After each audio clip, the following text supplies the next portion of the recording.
Welcome to the Learning Pines YouTube. We hope this video helps. In this video, I will show you how to reset your Toyota Tundra maintenance light. First, turn your ignition to the on position, but do not start the engine. Make sure your odometer is showing, not trip A or trip B. This is a crucial step for the reset process. Once confirmed, turn the ignition completely off. We're setting up for the next sequence of actions to clear that light. Now, let's perform the actual reset.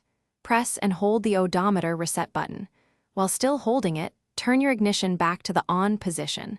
Do not release the button yet. Keep holding it for approximately 10 seconds.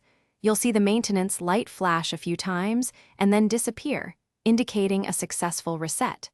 This confirms the system has registered the new maintenance interval. After the light disappears, start your Tundra's engine to verify the maintenance light is indeed off. If it remains on, don't worry. Simply repeat the entire reset process from the beginning, paying close attention to each step.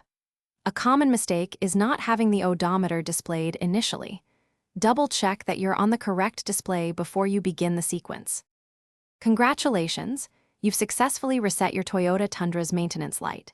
This simple procedure saves you a trip to the dealership and keeps your dashboard clear.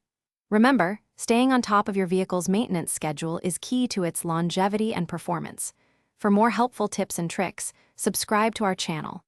Also, if you're looking to streamline your meal prep, check out the link in the description for some fantastic leak-proof containers and other great deals. Thanks for watching. Thanks for watching. Consider subscribing if we helped you.